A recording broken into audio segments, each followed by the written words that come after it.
Okay, today on the program we will be covering a little film from 1994 called Pulp Fiction and the original X-Men live-action movie from 2000. I'm so excited!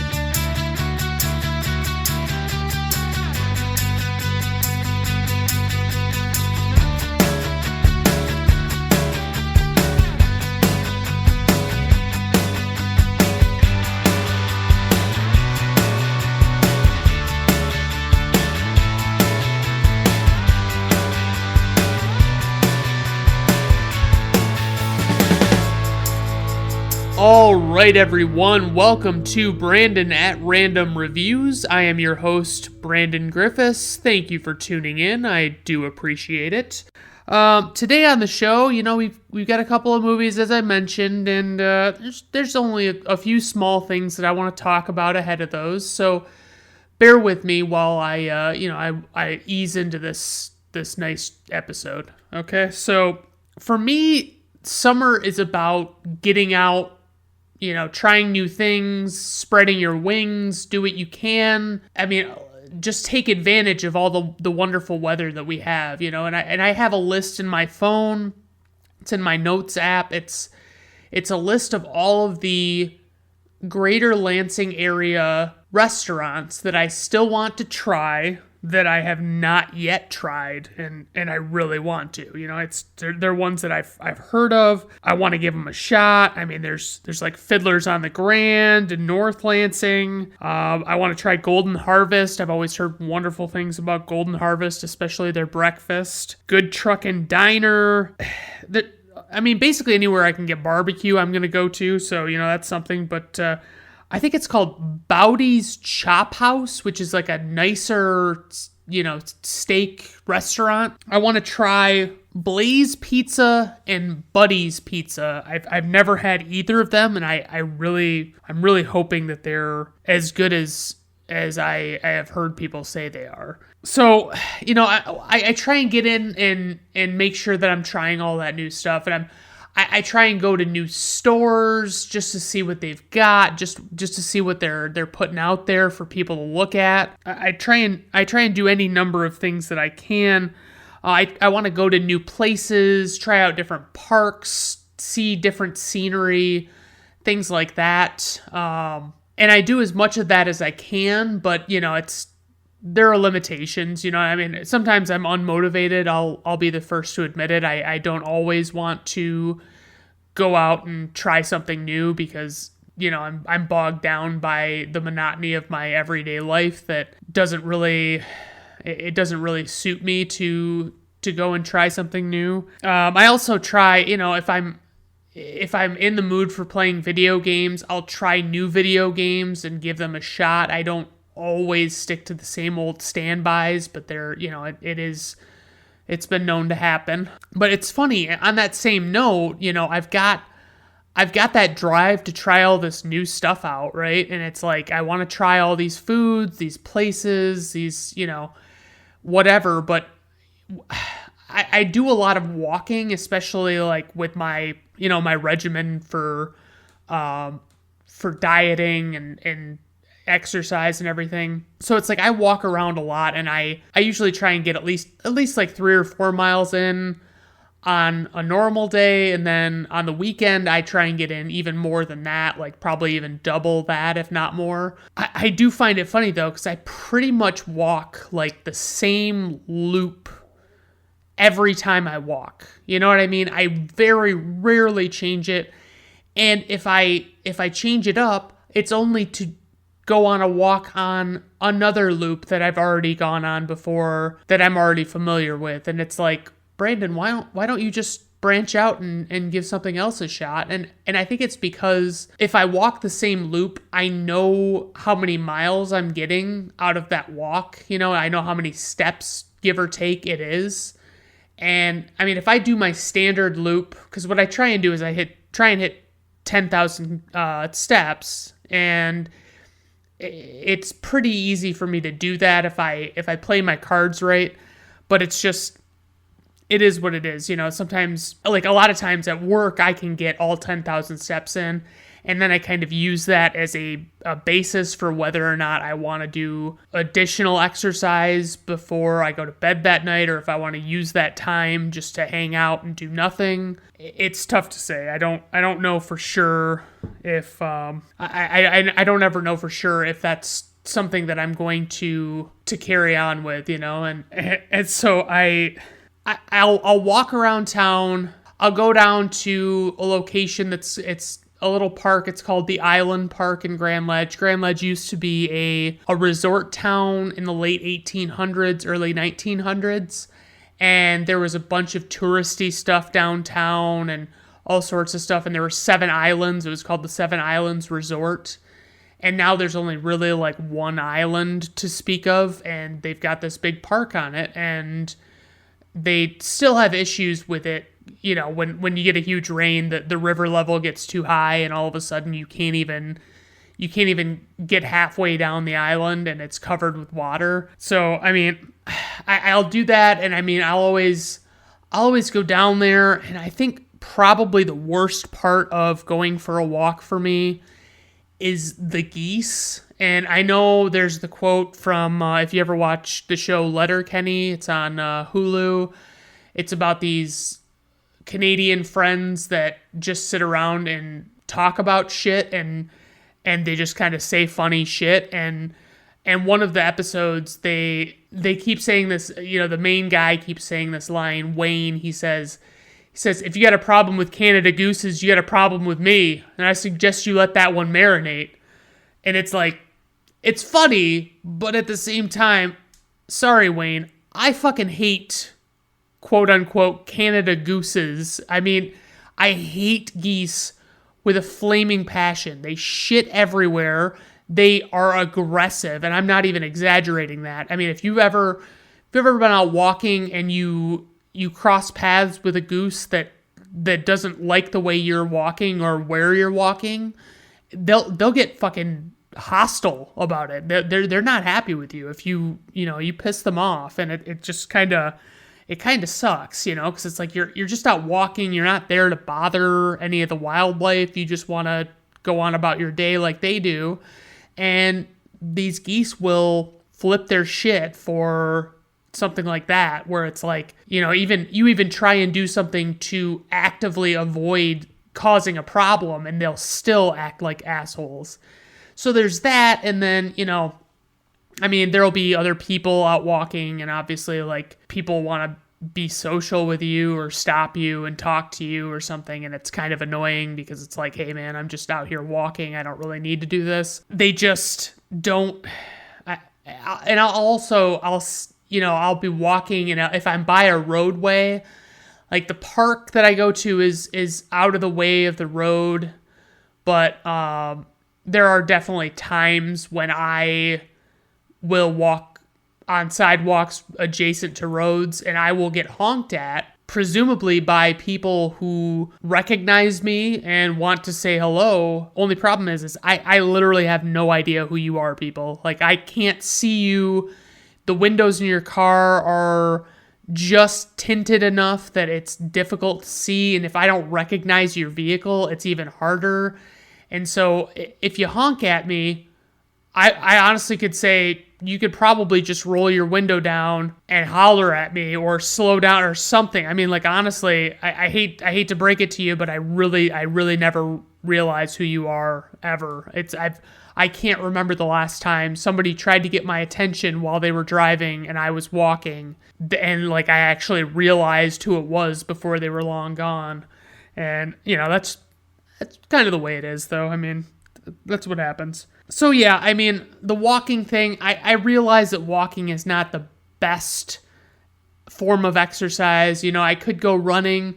Never been able to get into running. I don't like, I've talked about this before, bicycling. I'm still trying to wrap my head around whether or not I want to do that. Most other things are just too tough to get into, I mean, I'd love to go swimming more frequently. I'd love to get a chance to swim every day, but at the same time, it's not always feasible. So I just kind of deal with it. But I think we should get into these movies. I'm really excited, honestly. I'm stoked to talk about these movies. There's a lot of stuff about them that I really enjoy. They've really resonated with me ever since the first time I saw them. I really have always thought these ones were like cool movies, and I realize I use that word cool a little too frequently, but it's actually how I feel that these are like the embodiment of coolness, So first and foremost, we have Pulp Fiction, which came out on October 14th, 1994. It was directed by Quentin Tarantino. His only real popular movie to date before that was the movie Reservoir Dogs, which is a very great film. If you ever get a chance, if you've never seen it, give that one a shot. Just check it out. It's a very cool concept. You get the first taste of Tarantino's storytelling because, as you'll find out from me in a few moments, Tarantino directs, produces, and writes most of his movies, and sometimes he's even featured in them as an actor, and he's not a terrible actor. He's just not an actor by trade necessarily. Some of his other movies, other than Reservoir Dogs, now Jackie Brown is a good one. It's I would say probably underrated, but it's also not as great as the people who call it underrated make it out to be. A lot of people like to act like Jackie Brown is fucking amazing, and it's cool. It's a decent movie, but I mean, it's not that amazing. He did the Kill Bill movies, Kill Bill 1 and 2 with Uma Thurman, who is, by the way, in this movie. He did a scene in the movie Sin City, which I'm a huge fan of. Love Sin City. He did Death Proof, which was a part of a double feature. It was called a Grindhouse double feature, and it's also featured with what was that other one called? Planet Terror. Okay, so it was featured with Planet Terror, and that was directed by Robert Rodriguez. And honestly, those movies, they're okay. I've watched them recently, like within the last year or two. They're not anything special. I honestly wouldn't waste my time with those unless you have some inkling to believe that they're really going to be your cup of tea, He did the movie Inglourious Bastards, which is about Nazi killers in Nazi Germany, or Nazi Europe, I should say, during World War II.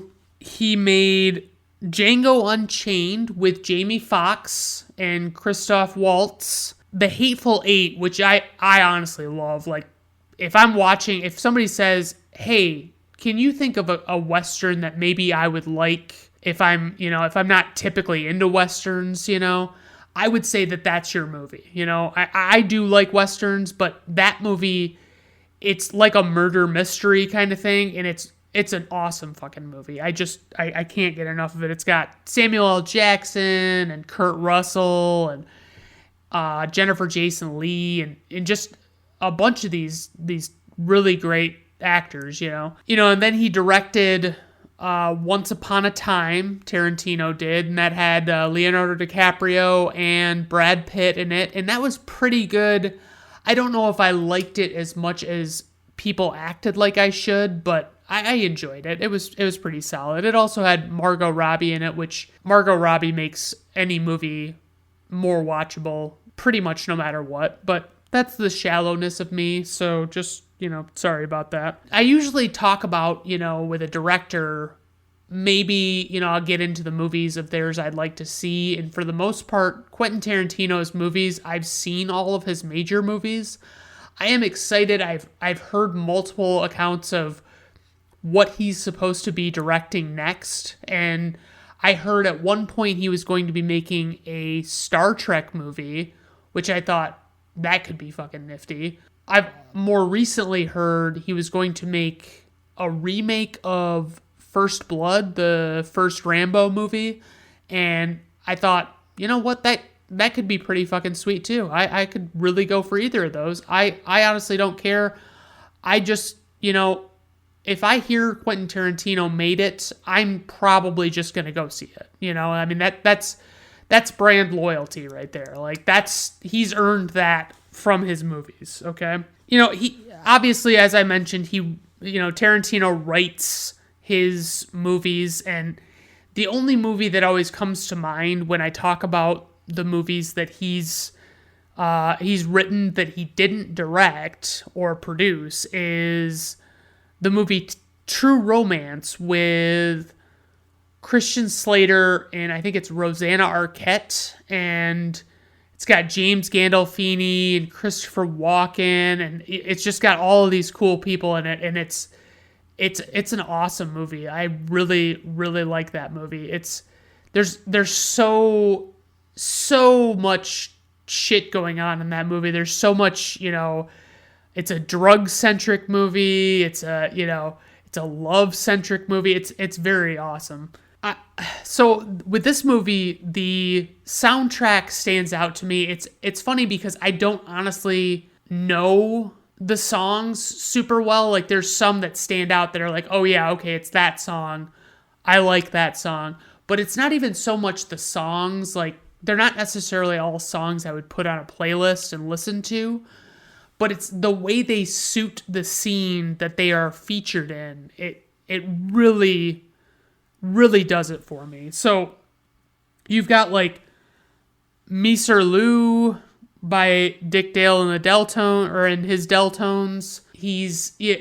That's like the title track. That's like the song that plays when the movie starts and you see the name Pulp Fiction. That's what it is. So, that's really cool. You got Jungle Boogie by Kool and the Gang, Let's Stay Together by Al Green, which is like a classic romantic song. Son of a Preacher Man by Dusty Springfield, which is actually about basically someone losing their virginity behind a church. Anyway, moving on. Girl, You'll Be a Woman Soon by Neil Diamond. And there were others, but I don't know. There's a Chuck Berry song that they dance to in this movie, and it's cool. But for the most part, those were the ones that I mentioned. They are the ones that stood out to me. One casting note, and I've always find it interesting if somebody was. If a part was written for somebody, or if somebody was considered for a role and they didn't end up doing it, I'm always really interested to find out who that was and what the story was behind it. And one that really, it kind of bummed me out, but I don't know if it would have been the same movie. It obviously would have been the same movie, but I don't know if it would have been as good, is Michael Madsen, who played Mr. Blonde in the movie Reservoir Dogs. I guess the part of Vincent Vega, who is played by John Travolta ultimately, was actually written for Michael Madsen, and he was unable to play the role because he had already signed on to do the movie Wyatt Earp with Kevin Costner, which, man, like, if you're him, at least it's not the story of, like, Sean Connery turning down the role of Gandalf in the Lord of the Rings movies, but it's pretty, it sucks for him, you know what I mean? Like, Wyatt Earp, I didn't look it up, but there's no fucking way Wyatt Earp was a successful movie, you know what I mean? Or at least, it obviously wasn't as influential, it was just a throwaway movie that nobody talks about, but everybody fucking talks about Pulp Fiction. So to know that he could have like starred in this movie, that must be heartbreaking for him. But at least he didn't like look at the script and say he thought it was stupid and turn it down. That would be a lot worse. So as I mentioned, John Travolta ended up playing the role of Vincent Vega in this movie.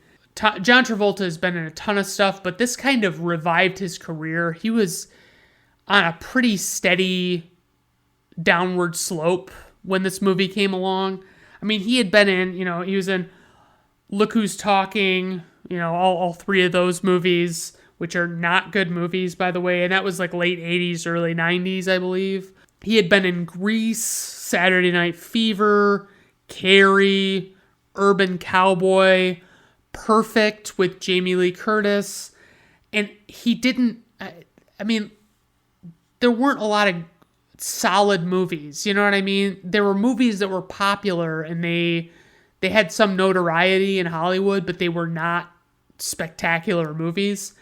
And I mean, he ended up, after this movie, he was doing like Get Shorty, Swordfish, Face Off, different kinds of movies. I mean, he was also in a movie called Michael, and I don't remember if that was before or after Pulp Fiction. I want to say it was after. And he played an angel, and it was like he had like an edge to him, you know. He was not your regular run-of-the-mill angel, and it's like, oh God, what the fuck is this? Alongside John Travolta for much of this movie is Samuel L. Jackson, who plays Jules Winfield, who is, I mean, as I've mentioned before on this podcast, in my Unbreakable episode, you know, Samuel L. Jackson is in everything. I do find it funny. One of my friends growing up, when they would say Samuel L. Jackson's name, he would always say it Samuel Jackson. Like he would merge Samuel and the sound of saying L, and he would say Samuel Jackson. And that was how he always said it. I just found it hilarious, and I would point it out to him, and he didn't recognize what he was saying was wrong or was not right, you know. So I mean, I won't get into everything that Samuel L. Jackson's been in. He's been in a lot of great stuff.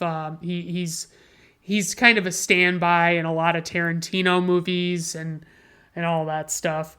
Uma Thurman is in this movie, and she is playing the role of Mia Wallace, who is her claim to fame within this movie is that she's married to Marcellus Wallace, who is kind of like the head bad guy, you know, but like he's not everybody's antagonist, you know. He's like John Travolta and Samuel L. Jackson work for him, so he's not, you know, like he's not perceived as bad necessarily. I found it funny when I looked up Uma Thurman, you know, because I always do this. I'll look up most of the main actors of the movie just to see, hey, what have they been in? What do I think of when I think of them, and what movies have they actually been in that IMDb claims that they are known for, right?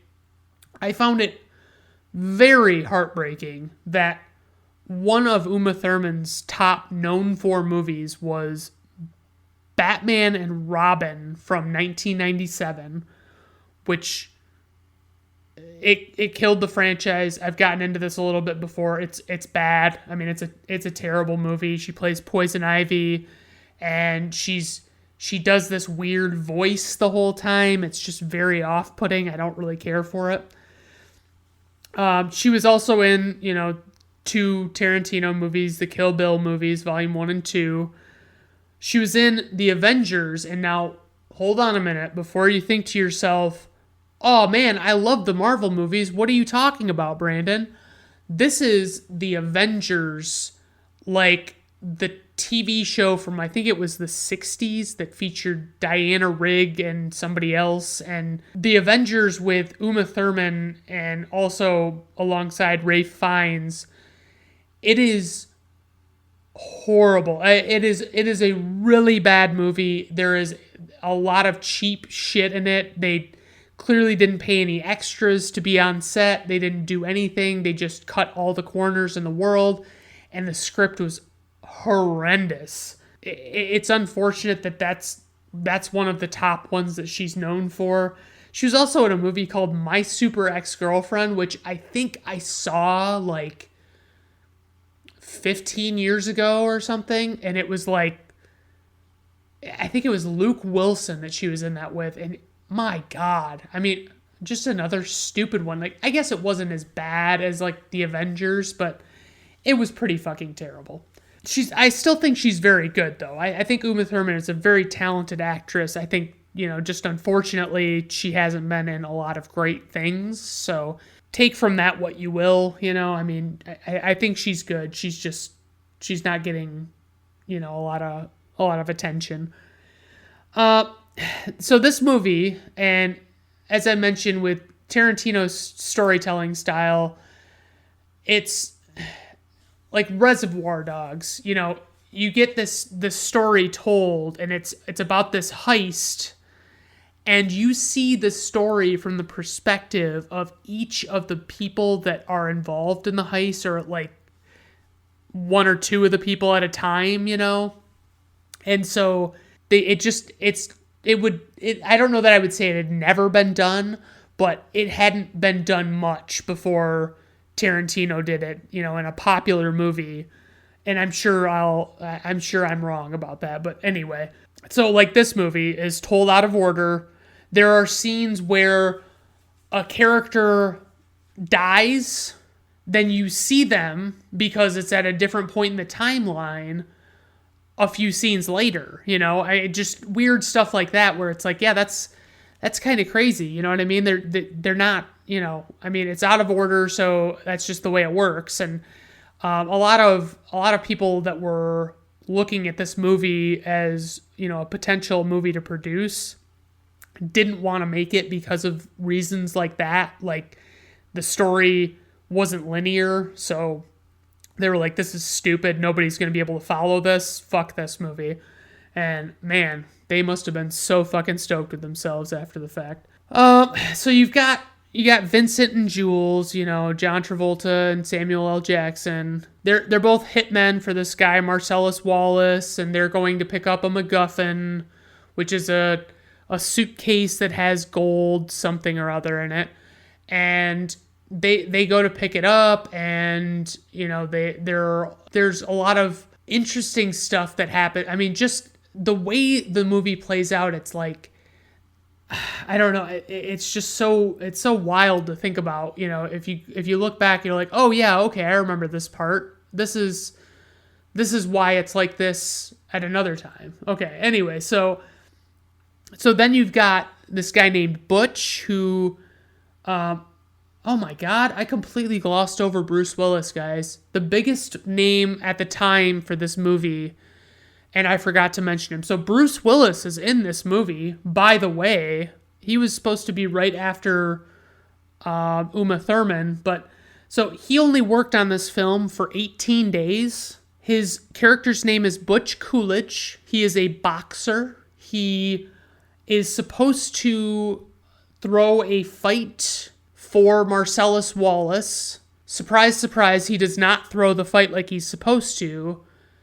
And basically, his storyline is all of the tension following that, and, him basically trying to skip town and get out of Dodge before Marcellus Wallace catches him. So I love he's got, a very small portion of this movie, but he's great in it. I really do like it. While this is all happening, as a completely separate story, but containing a familiar character, you've got Vincent Vega going on a date with Mia Wallace. So John Travolta going on a date with Uma Thurman, okay? And Mia Wallace is married to Marcellus Wallace, and Marcellus Wallace has put Vincent Vega up to this. Like, he just wants him to take care of her for the night, just no touching, just, you just take her out and show her a good time, and, I'm going to be busy, so blah, blah, blah. There's a lot of cool stuff with that. I mean, I'll get into it in a minute, but, I mean, there's a lot of very graphic depictions of violence, but it's funny. It's overall, I think, like less than 5 minutes of editing out footage from this movie, and it's barely even violent. It's like nothing, and that's what's cool about it, is it's like, yeah, like obviously if you cut certain scenes out of it that are violent, nothing's going to make sense in the movie. But I'm saying, like, in the grand scheme of things, it's not that bad.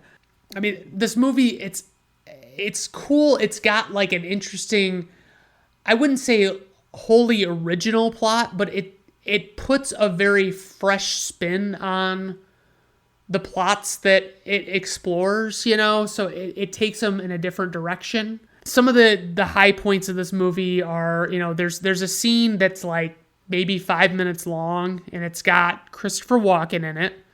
And Christopher Walken's amazing, and he's one of those guys that at one point he was telling people that any movie he could take that didn't have a scheduling conflict with another movie, he would take it and just do it. And it's like, that's pretty fucking awesome. The whole scene at this place called Jackrabbit Slim's, which is it's made up to look like a 50s diner, but this is in, modern day 1994. So it's a very cool themed restaurant, and Vincent Vega and Mia Wallace go there.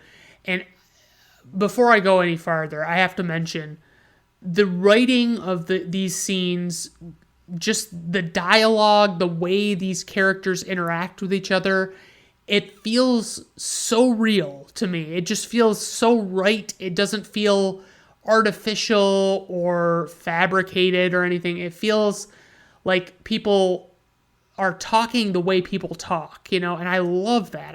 That's one of my favorite parts about Tarantino. And he also can write for women. There's a scene with an overdose that is very tense, and it's very serious, and it's just nerve-wracking, and you're like, holy shit, is this gonna fucking work? Is this gonna happen?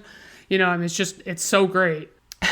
So there's also a scene with Bruce Willis's character.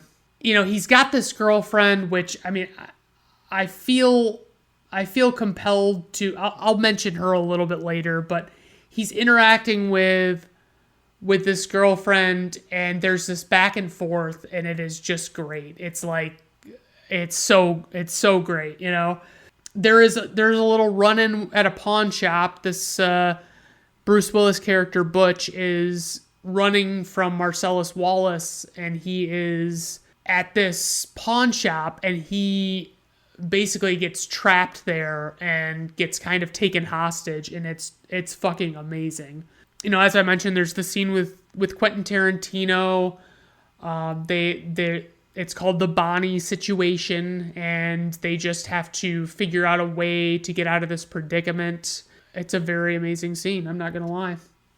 And then there's also, toward the end of the movie, there is a scene set in the diner, which there are these two people that decide they're going to rob this diner, and Jules Winfield and Vincent Vega are there. And so, as you can imagine, this like lockdown situation with people robbing this restaurant, holding everybody up at gunpoint, whatever, it's all very, very interesting. Overall, just the concept of the separate stories in this movie is what really sells it for me. It's like you could conceivably watch each separate storyline in this movie and come away from it feeling like you got a complete story, and it's very cool like that. You've got a few different characters, and you've got a few different storylines, and it's pretty awesome.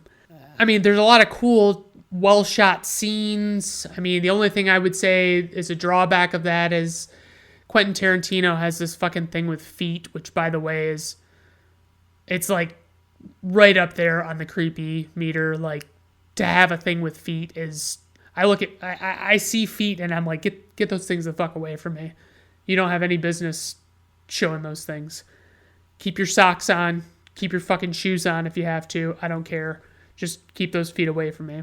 But there's a lot of inventive cinematography. There's a lot of cool shots that we see. There's just like tracking shots, and then there's scenes where they're driving around, and you get a cool image of what the perspective is of the conversation. As I mentioned, great writing, a lot of great dialogue, a lot of exchanges in this film. You get all these scenes like, there's so many quotable lines, like, They talk about at the beginning of the movie Royale with cheese. That's what they call a quarter pounder in Europe, because Vincent Vega at the start of this movie is coming back from a trip to Europe. And then, there's the scene I was talking about with Bruce Willis where, Butch and his girlfriend are talking, and she keeps calling the motorcycle he's on a motorcycle, and he says, it's a chopper, baby, it's a chopper, and it's fucking great. And then Samuel L. Jackson quotes this line, he quotes this fake Bible verse, Ezekiel 25:17. It's this big long thing, but it's like something to the effect of like, the path of the righteous man is beset on all sides by the tyrannies of the selfish and the iniquities of evil men, or something like. It sounds a little bit like a Bible verse, but it also sounds like a Bible verse somebody would make up to make sound like a Bible verse. The other thing, the soundtrack, I can't sell it short. It brings these scenes to life. They're awesome. I love them. All around, I would say the performances in this movie, nobody does anything but A+ work. It is all 5 stars across the board. It's fucking great. And as I said, it all feels very real with the interactions and things like that. The only criticisms I have of the movie would be like, so Bruce Willis, Butch, has this girlfriend. She's got like an accent, and I don't know what it is about her, but she has this like childlike vibe about her. It's like she's a little kid talking to him. The looks on her face are like that of a little kid, and I don't like her. I really don't care for her. She doesn't do a bad job acting. I just don't care for her character at all. I don't like her very much. And the other criticism I have of this movie is that it is cooler than I ever hope to be. And I'm going to drop that word cool as much as I can when talking about movies today.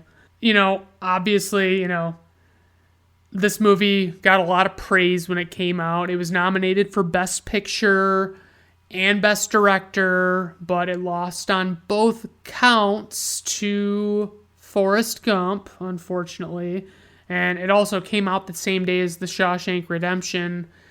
And, neither of these movies I don't think were as big of a success at the time that they came out as they ended up being on a cult status level.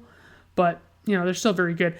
This is technically an indie film, and I have trouble with the way they get there, because basically it was made independently, and then Miramax, who had been bought by Disney, bought the rights to it and distributed it. And so, unlike a normal indie movie, which I think gradually gets distributed at more and more theaters over time, this movie, Pulp Fiction released to like 1,100 theaters, which is unheard of for an indie movie, like a true indie movie.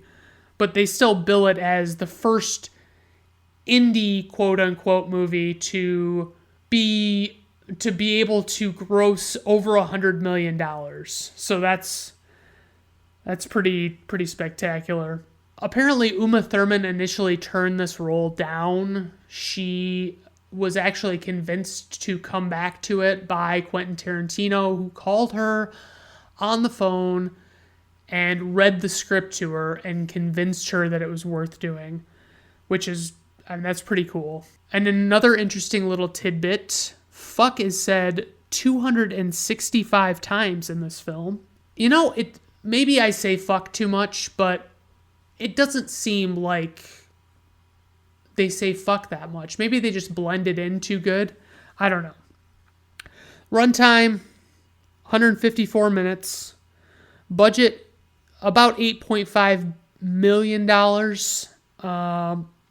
Worldwide gross to date is $213.9 million. The IMDb rating is 8.9 out of 10, and it's actually a top 10 all-time movie on IMDb ratings. The number 1 movie on that ratings list is The Shawshank Redemption, and I think second is maybe The Godfather, and third is The Dark Knight. So Pulp Fiction's in good company on that list. Rotten Tomato critics score, 92%. Rotten Tomato audience score, 96%.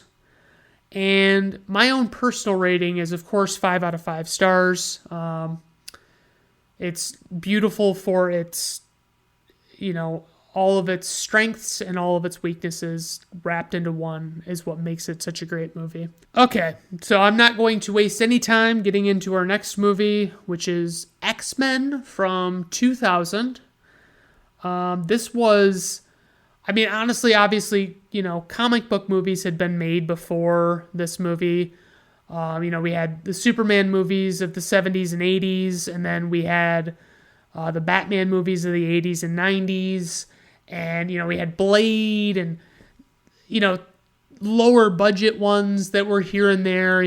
I think there's a Captain America movie and a Flash movie, and they were, made for TV level, and they were all solid, but this movie broke the mold. This was the movie that is responsible for boosting the popularity of comic book movies and increase the popularity level enough to get studios to sign on to try and make their own successful comic book movie. And so this movie was released on July 14th, 2000. It's directed by Bryan Singer, who is a solid director. He doesn't have as many credits as I expected him to have. He made The Usual Suspects, which, if you can get past the fact that Kevin Spacey is a big piece of shit, it's a good movie. He made Superman Returns, which most people aren't big fans of, but I actually kind of enjoyed it okay. It was just a little overlong and, a little too heavy on the referencing the Christopher Reeve movies.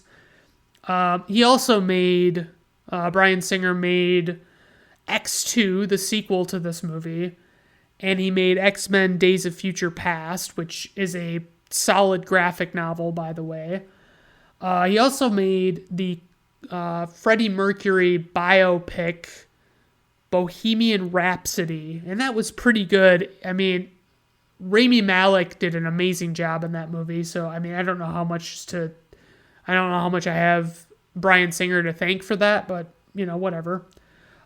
He made the movie Valkyrie with Tom Cruise and Bill Nighy, and I don't know if I can bring myself to watch that Tom Cruise movie, and I've never heard anybody talk about that movie like it was something like hot shit, so I'm kind of on the fence about it. It's, obviously X-Men based on comic books, Stan Lee, Jack Kirby primarily. Say what you will about Stan Lee, he had a vision, he saw the potential in these characters and things like that. The guy who did the score for this movie, the composer, was named Michael Kamen, and I hadn't really ever heard of him. And I was very curious to see what else he had done. And I always look into this, it's kind of like a give it your best shot. If you've got some movies worth talking about, I'll mention you on my podcast. But if not, because everybody wants that Brandon at Random bump. You know what I mean? Everybody wants to get that exposure. They got, tens of people listening to their name, He did a movie called... This is not a good leg to start off on, but he did a movie, and it was one of his early movies called Shanghai Surprise, which was a movie that starred Madonna, already not looking good, and Sean Penn. And my God, was it dumb. It was a fucking terrible movie. They covered it on the podcast, How Did This Get Made? It was fucking stupid. Anyway, we'll move on to the better ones that he did. So he did the Lethal Weapon movies, all 4 of them. A lot of the Die Hard movies, but unfortunately he passed away in 2003, so he hasn't done the more recent Die Hard movies. He did Roadhouse and Robin Hood, Prince of Thieves with Kevin Costner. And then he did The Last Boy Scout, Mr. Holland's Opus, which I will no doubt do an episode on. That movie is fucking phenomenal. I love it. It makes me cry. Oh God, it's so good. He did The Iron Giant, which is, oh man, I mean, that's a very acclaimed movie. I can't even say that it's underrated. It's a highly acclaimed movie.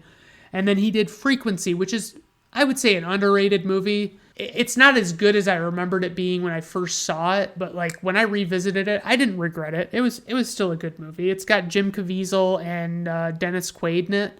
It's a good movie. Hugh Jackman is the main guy in this X-Men movie, okay? He plays Wolverine / Logan. You know, Logan is his, I don't know, his real name. I don't know how that works. Anyway, I always like to list a few movies with the lead actor, you know. He was in Swordfish right after this movie, and Kate and Leopold right after this movie, which Kate and Leopold is fucking terrible. Don't do it. He was in The Prestige, which is one of my favorite movies of all time. And so he was also in Van Helsing, which is trash. He was in Les Mis, where he sings, and I don't know. I haven't seen the movie, so I can't speak to whether or not it's any good. He was in Prisoners with Jake Gyllenhaal, and I have to say I liked that movie, and I need to go back and see it again because it was a solid film. One movie of his I need to see is The Greatest Showman. You know, I'll mention. So Patrick Stewart is in this movie. He is playing Professor Charles Xavier. There's only a few movies of his that I know. He was in a bunch of Star Trek movies as Captain Jean-Luc Picard. And he was also on a TV show, I think. Pretty sure. I haven't seen any of those movies at all. Sorry, guys. He was in a movie called Life Force that they actually also covered on How Did This Get Made. And it was a Canon Pictures or Canon Films movie, you know, and which is, by the way, translation, if I ever say something is a Canon Films movie, that means it's reprehensibly terrible. But anyway, I watched this because, you know, they covered it on How Did This Get Made, and it's called Life Force, and I didn't know at all what it was about.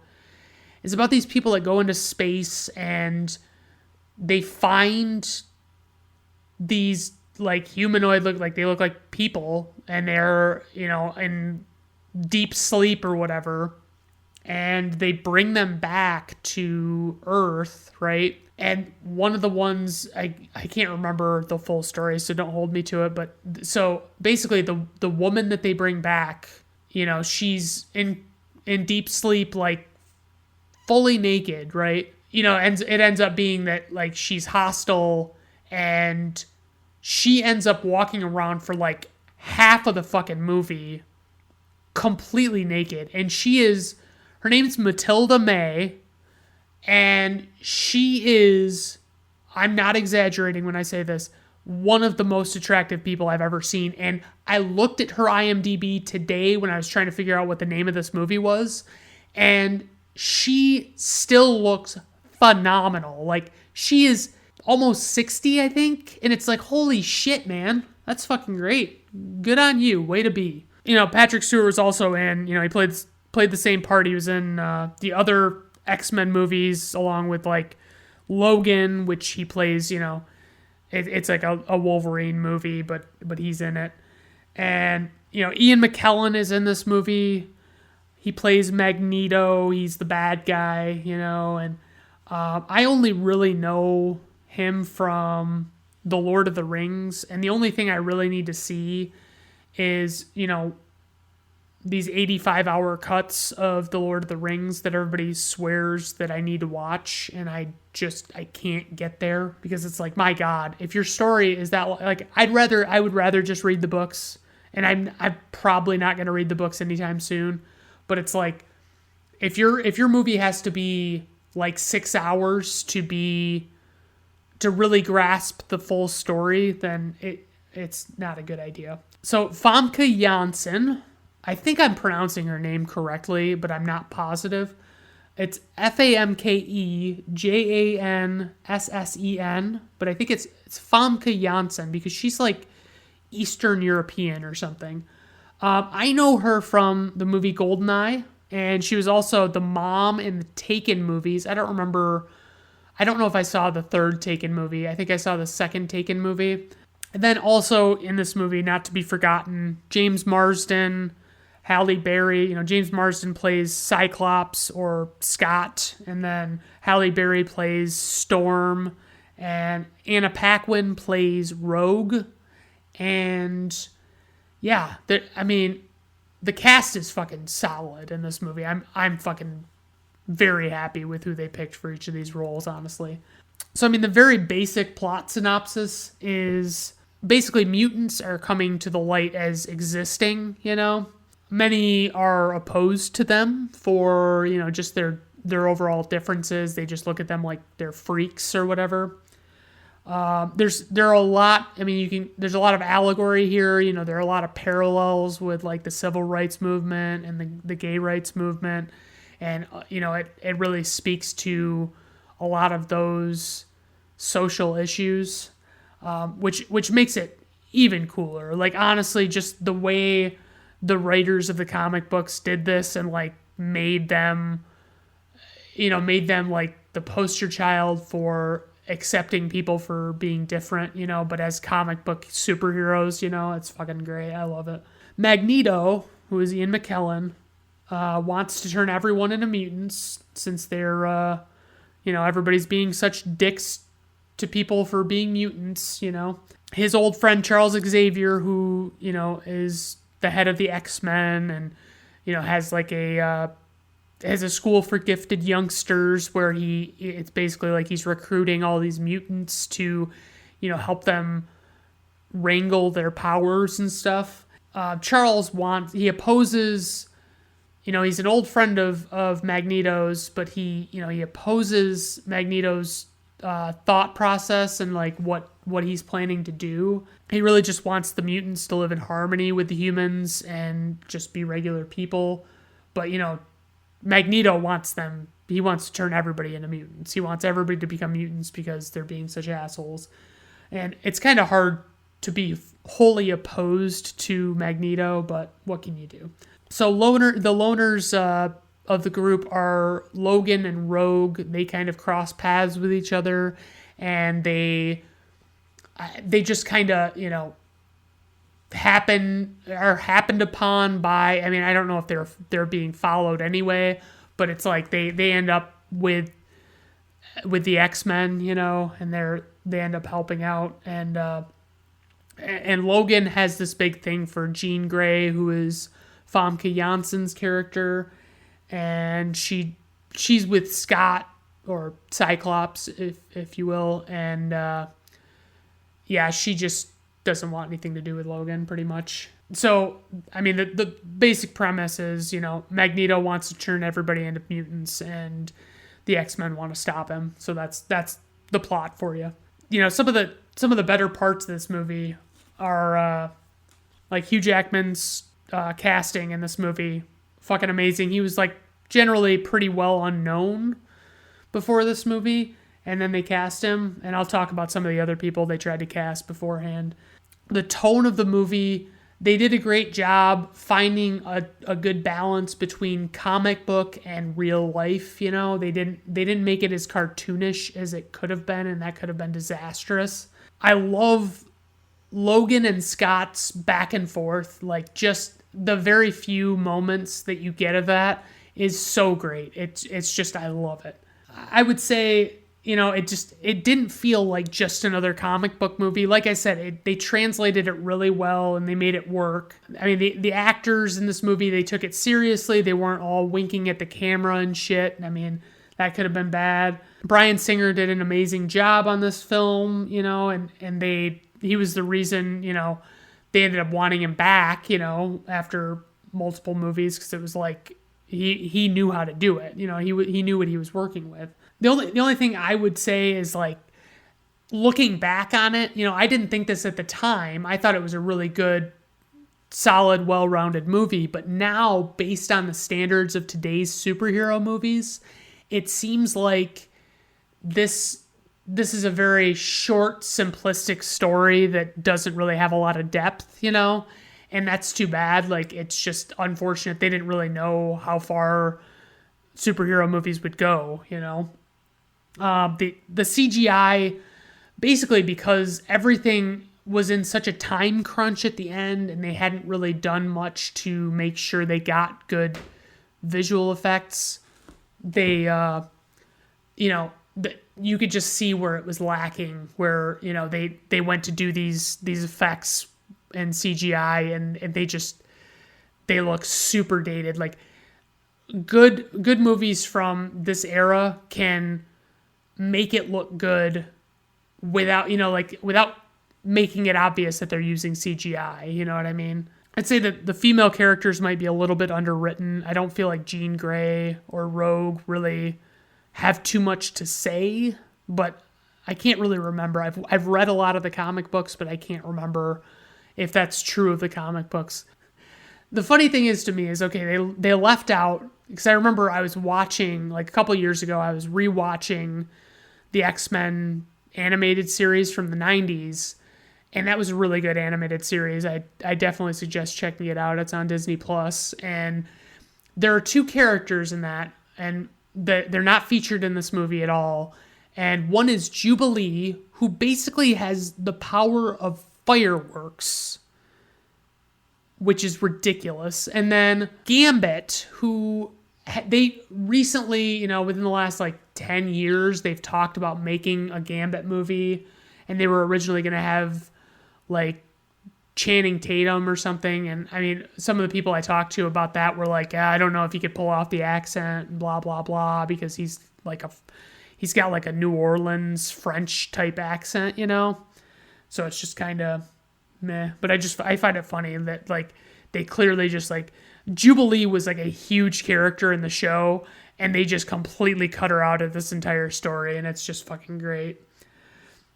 The movie, just a few factoids for you. The movie has been in development, or had been in development, I should say, since the mid to late 80s, and there were some very early iterations of the film where Bob Hoskins, who is the guy from Who Framed Roger Rabbit and Super Mario Brothers, that he was supposed to play Wolverine, and Angela Bassett, which is a name I'd not heard in a long, long time, was supposed to play Storm.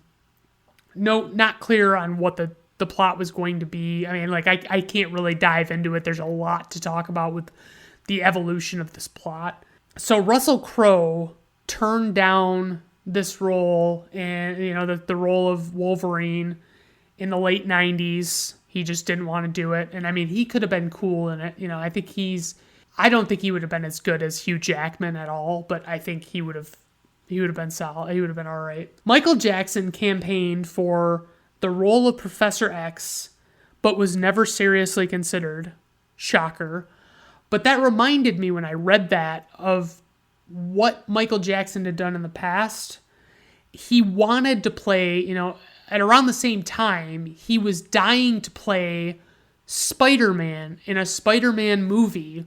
This was ahead of the Tobey Maguire movies and all that stuff. He was actually expressing interest in buying Marvel outright in 1996 to make it happen when Marvel was close to bankruptcy, which is why there's so many issues with ownership of rights and all that stuff for all these comics, is because Marvel was rationing off, rights to certain characters and certain groups of characters and stuff. And all I can think is just wow, what would we have even gotten more Marvel movies? Would we have even seen anything else if Michael Jackson would have taken over and done what he wanted to do? We would have potentially never gotten the MCU. We would have never gotten all these X-Men movies, all the Spider-Man movies, all that shit. I mean, just wow. Jim Caviezel was considered for the role of Cyclops, but backed out because of conflicts with the movie Frequency, actually. And Rachel Lee Cook was considered for the role of Rogue. It's not clear if she turned it down or if they just went in another direction. Ian McKellen said, it was said that he responded a lot to the gay allegory of the film, and I'm quite positive he is gay, so that would be helpful in reasoning. I don't know if I know him and Patrick Stewart are like besties, but I can't remember if Patrick Stewart is actually gay or if he's just friends with Ian McKellen, or are they like dating? I don't fucking know. I mean, I'm all for be gay to the max. I have gay family members. I have all, gay friends. I just was curious. I'm not judging. Allegedly, director Bryan Singer was like on drugs during this movie, and there were rumors that he was like giving small roles to minors in exchange for sex and stuff, which kind of bummed me out because I knew Brett Ratner was he's the guy that did X-Men 3, and I mean, I knew he was a piece of shit, but I didn't know. I thought Bryan Singer was like a decent guy, but I guess, I mean, maybe he's not. So I took this quote from Wikipedia, and this is about the CGI, and I found it fascinating because it's just, it's interesting to listen to them talk about stuff like this, especially at the time. Like, it has to take way less time, but anyway. Digital Domain's technical director Sean C. Cunningham and lead compositor Klaus Henke morphed Bruce Davison into a liquid figure for Kelly's mutation scene. Cunningham said, "There were many digital layers: water without refraction, water with murkiness, skin with and without highlights, skin with goo in it. When rendered together, it took 39 hours per frame." Do you realize how many frames, like if just this podcast were being recorded on video, do you realize how many hours that is with as many frames as that would be? Like, holy shit. And this is like a very brief scene. There's this senator that they, try and turn into a mutant and blah, blah, blah. And it only lasts like a little while, There were obviously a lot more X-Men movies after this one, and there were a handful of Wolverine solo movies, and they're all varying in quality. I mean, there are ones that are good, there are ones that are bad for sure. This movie has a runtime of 104 minutes, a budget of $75 million, worldwide gross to date of $296.3 million. Got an IMDb rating of 7.3 out of 10. Rotten Tomato critics score of 82%. Rotten Tomato audience score of 83%. And my own personal rating of this movie is 4.5 out of 5 stars for the reasons I've given. Just the overall, like a lot of the movie itself just feels dated. It's unfortunate. And if this were 2001, I would tell you it was 5 out of 5 for sure, but unfortunately I can't look at it through that lens. So, okay, everyone, well, that was Pulp Fiction and X-Men, and I really enjoyed talking about them. I had a really fun time. As always, send me ideas for movies you want me to do. I might do them, I might not. I mean, it's tough to say. All right, everyone. Thanks for tuning in. I appreciate it. Have a good day.